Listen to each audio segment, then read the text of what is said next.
All right. So, some of the stories. I'm not going to get into the Kentucky one too much with this the student calling the black student the N-word. Got it on video. She's wrong for it. We know it. We can't do that. Completely unacceptable. Not sure. Maybe she'll be suspended. Maybe not. But we'll see. We'll see how it goes. So, one of the stories we got is what's up with Drake calling Alexis, I forget how to say his surname, the Reddit guy, owner, Serena Williams' husband, calling him a groupie. Now, personally, I don't mind the petty. I think it's hilarious. I know Drake is not, he's been in entertainment for quite some time now. He knows exactly what he's doing. He knows it will get people talking, gets people talking about his next album by talking about people. He is no stranger to diss tracks and diss records at all. And he knows that, salam, and he knows if he calls somebody, if he says something like that, it'll get more people. Yeah, better order that? Oh, basta do. Okay. Problem maya jaga. I'm an old if they stay. So yeah, what we got with old boy Drake is that he knows controversy creates cash. We know this. And so calling out someone that I had to check my facts, and they say, yeah, he did try to holler at her, try to get at Serena back in the day.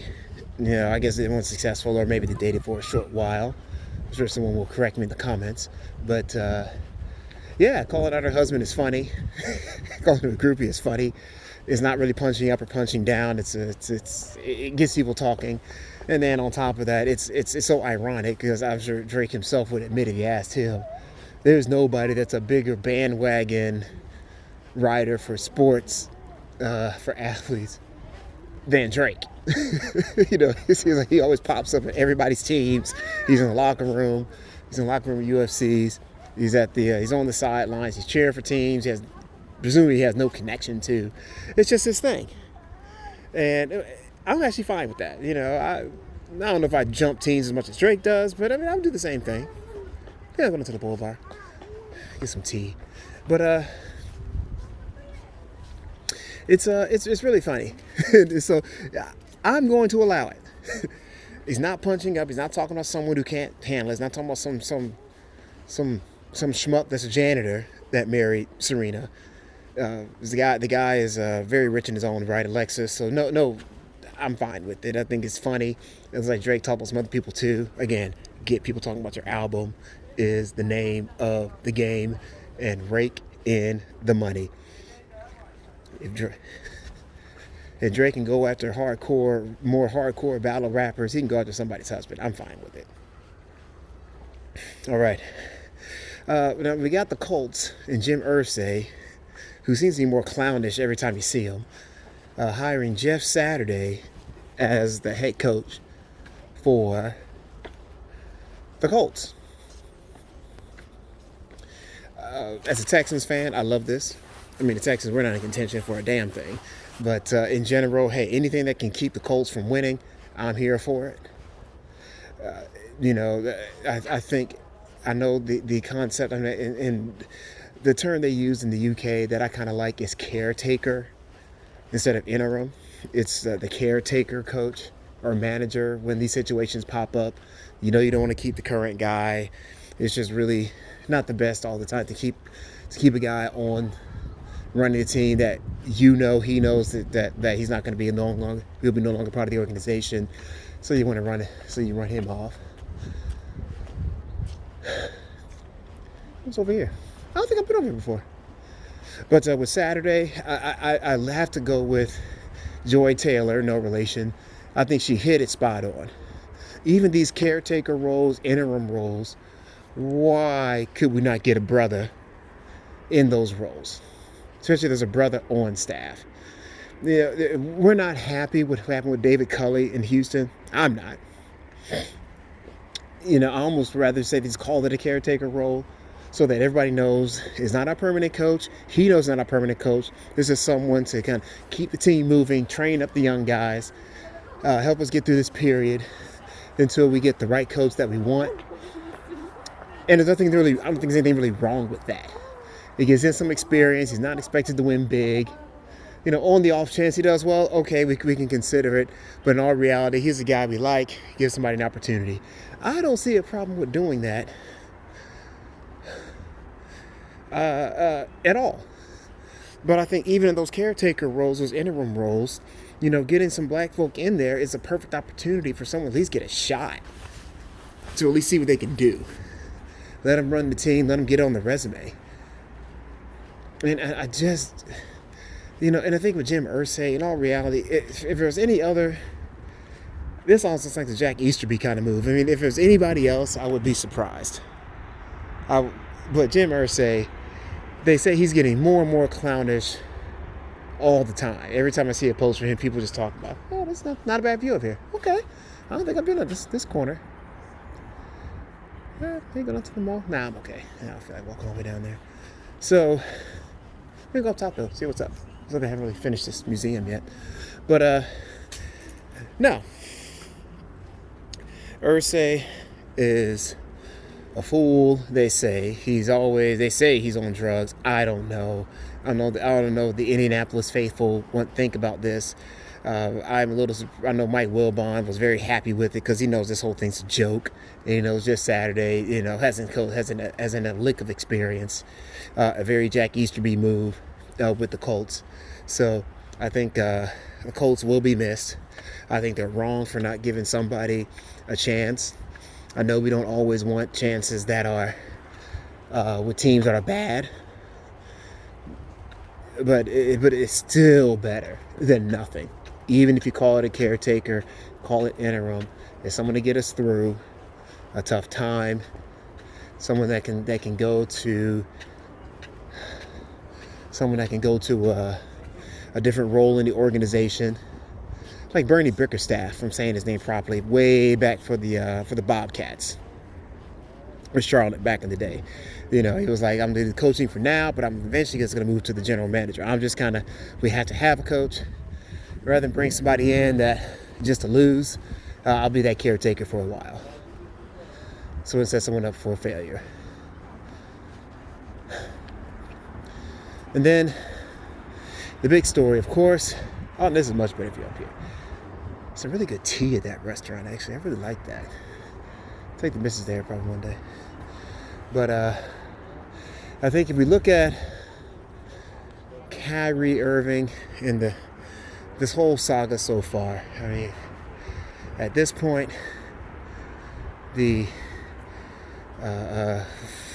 what's a quick recap? We've got the documentary Hebrews to Negroes, and I haven't watched it yet. I did pull it up on Amazon. I figured I'd check it out, to see what all the hubbub is about. Turns out it's behind the paywall, and I'm cheap, so maybe I will just on GP. But anyway, there's quite a bit of views expressed in there about, kind of the stuff I've heard since the Wu-Tang albums in the 90s, right? The Asiatic black man, the supreme being black man from Asia, the black woman, mother of the universe, all that fun stuff. And when you want to have a debate about, the origin of peoples, the origin of a particular religion, where did it really start? Where did it come from? Was there some historical inaccuracies that were put out there? Sign me up. The anthropologist. Get the anthropologist in the room. Get the archaeologists in the room. Get the people, the historians in the room, and I'm in. I am all the way in for talking that kind of talk. Because, I can't help but think, hey, there probably were some black folk involved in some of these things. Maybe, I don't know. But then also we understand, and it seems like it's fairly considered, there's a lot of some anti-Semitic stuff in there, the kind of the Hitler quotes. So I think I heard Holocaust denial and that kind of stuff as well, which is way, way outside of what we're talking about, what we support, or what we're all about here. If we're trying to talk about history of peoples or anything really in general, that is way, way off the mark. It's very racist, very anti-Semitic, and just not right. I like to think if some white player that's really popular in the NBA or NFL, tweeted out some documentary that talked about, let's say, the history of white people for some reason, but then also talked about slavery wasn't real or something like that in it. No, we go upside the. No, we'd have to F him up. We'd have to F him up. So I think it's something where, and then, this latest with Kyrie, the whole, that he didn't really kind of gave a half-hearted apology, didn't quite just come right out and say he's not anti-Semitic, because I am, presumably we are the Semites, we are the Semitic, so how can I be anti-Semitic kind of thing? And I feel that.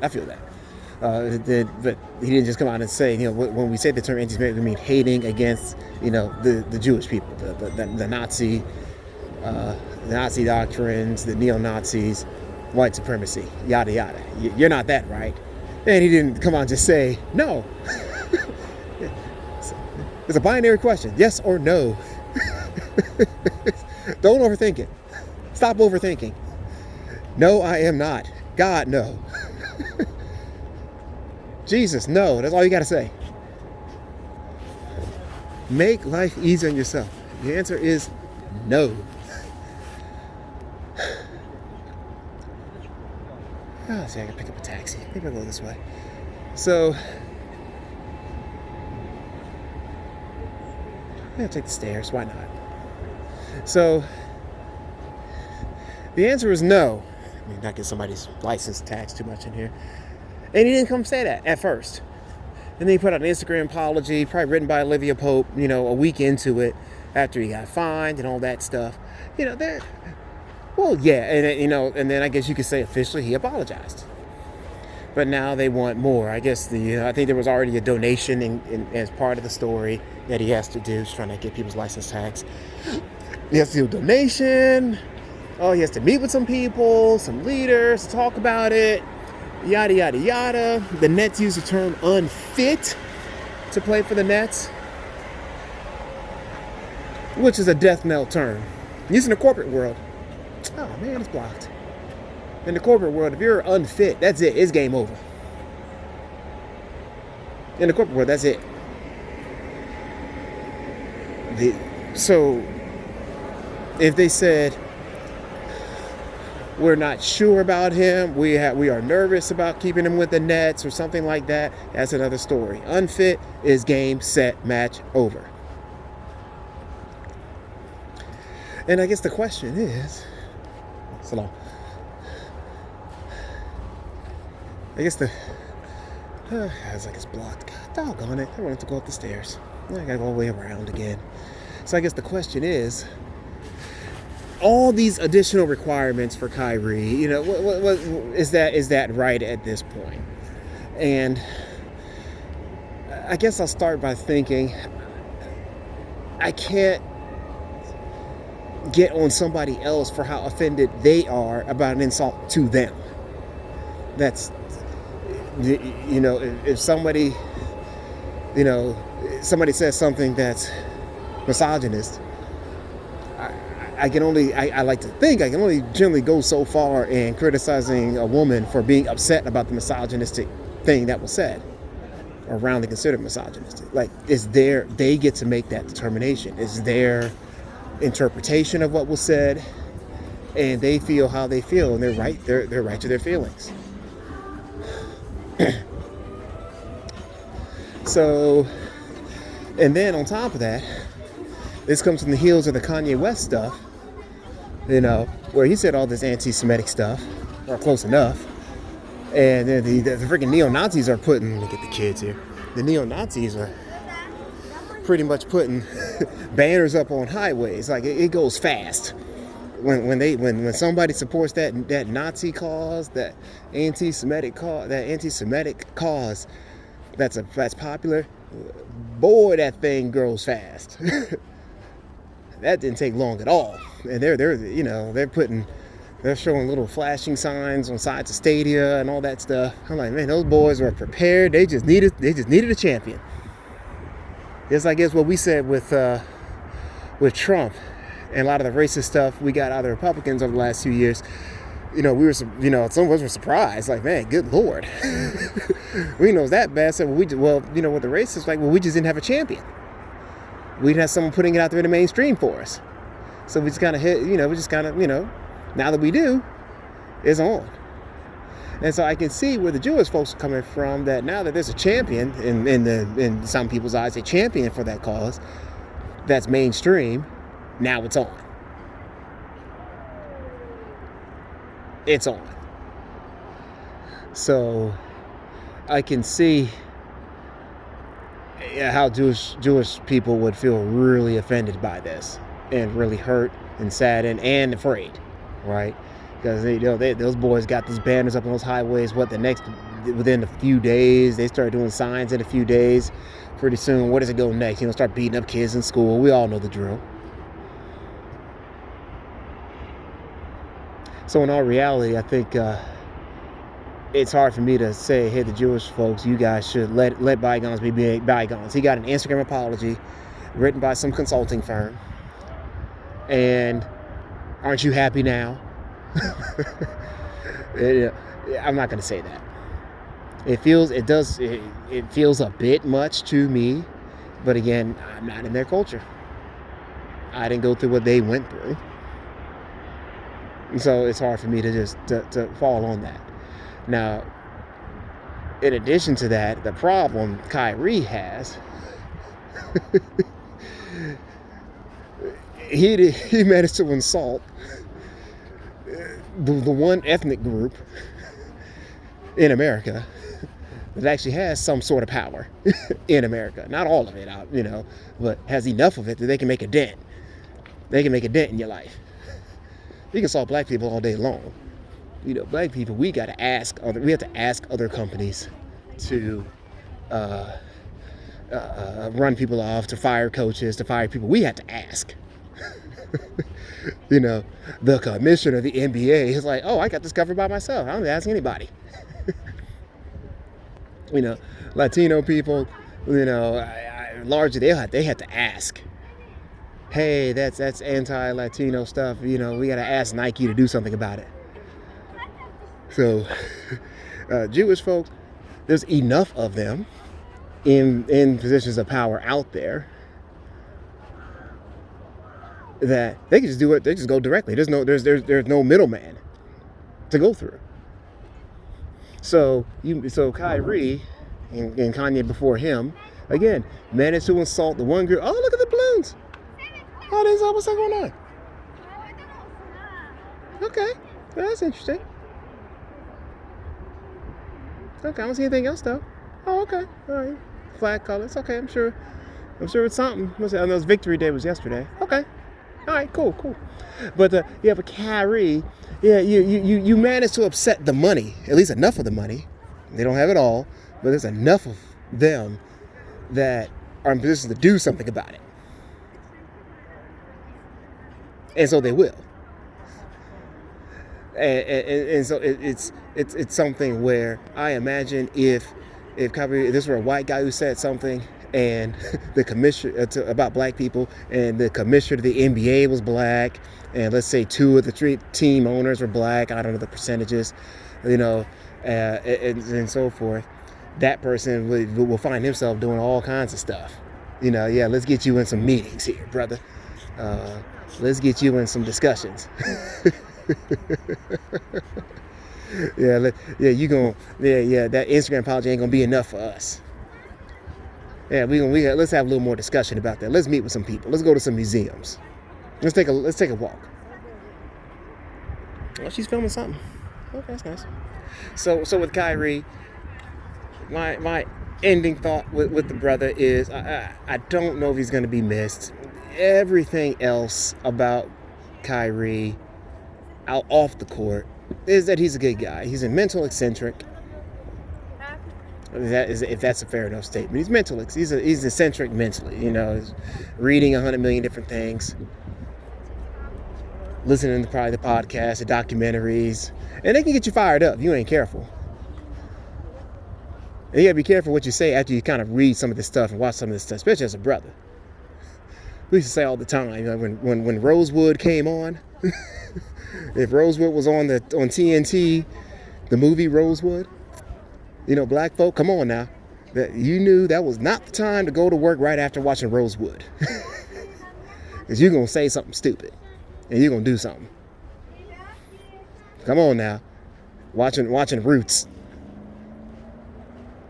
Yeah, go and watch some of that Roots. And then let me go ahead and go to this compliance meeting.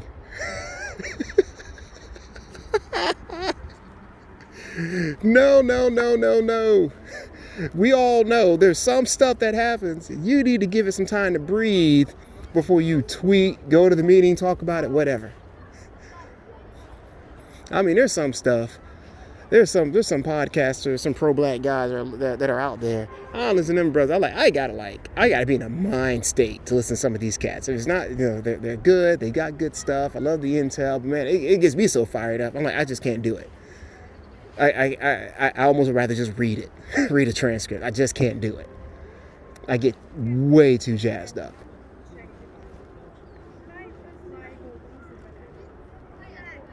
So with Kyrie, it's like if you're consuming a lot of that stuff, you're going to get fired up. I think that's almost a natural reaction, and you're going to want to talk about it. You're going to want to tweet about it, and you have to be more careful. So I think Kyrie, but back to Kyrie, I think they say he's a good guy. We're not hearing anything about abusing women or sexually assaulting women or assaulting women, which is kind of something we hear a lot of. We're not hearing drugs. We're not hearing fights. I don't even know we're hearing strip clubs. We're not hearing any of that stuff. Now, you never know, because, everybody's private lives, but, so far, they said he donates to charity, he's got foundations, they say he's a good guy. He's a good guy, and I think he is. He's a good guy. So I think, ultimately, the good guy element will win out. I think he just overthought this one and put something out there without quite fully understanding what it was, or thinking he could somehow enlighten the rest of us on some things, and he blew it. Totally blew it. And I hope this is a lesson for a lot of us out there. You do need to be cautious. I think what I put in the Beyond Sports group, follow us on Facebook at Professional Plus Beyond Sports. Great group. A lot of good chat ups there. Follow us there. Is you have to be careful.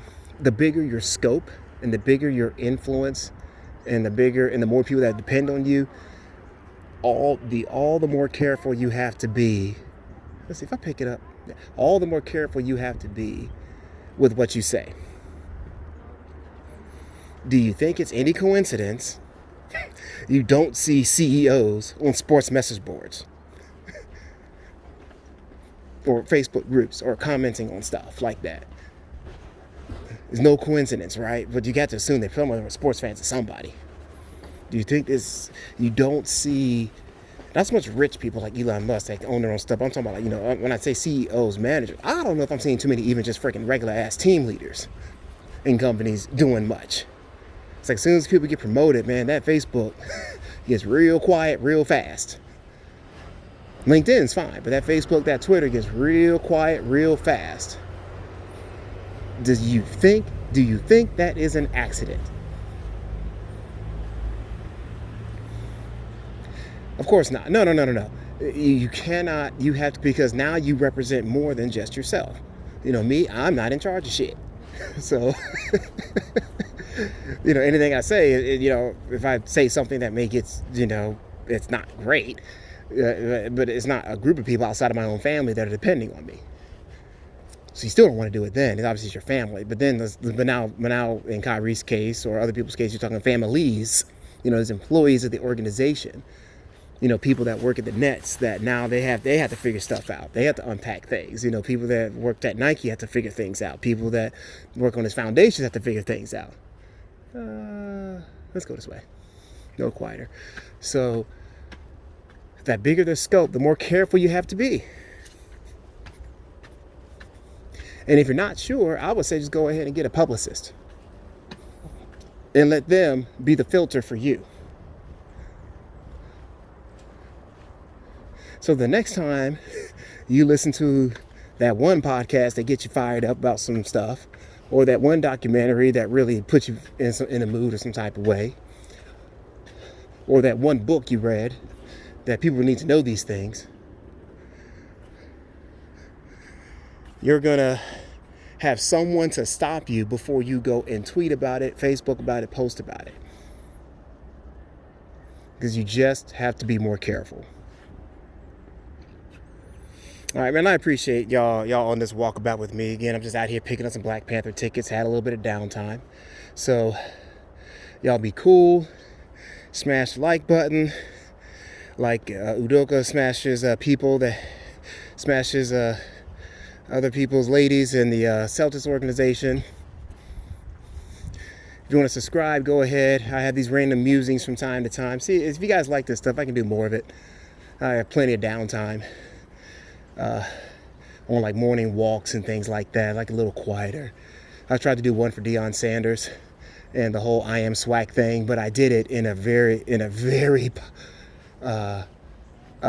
active time in the city with people and cars, everyone running around, and I was like, oh man, I'm gonna get hit by something. I was talking, but it just didn't quite. I don't think it quite worked out. I may still post it anyway, just for posterity, but it wasn't great. But yeah, let me know. Don't forget, they will be missed. Right now it's on Twitter Space, but we don't know what Elon Musk is going to keep doing with Twitter. If he's going to turn it all the way to 4chan. We may just switch to something like a YouTube Live with the Zoom or Teams or Google Chat or Google Meet or something like that. So we don't have to deal with Twitter anymore. Although the one thing I liked about Twitter, you saw so many more people. It was so cool. You never knew who was going to walk in. YouTube Live. You just have comments, and you can send someone the link to your thing. But we'll see. All right, y'all be cool. And I'm out.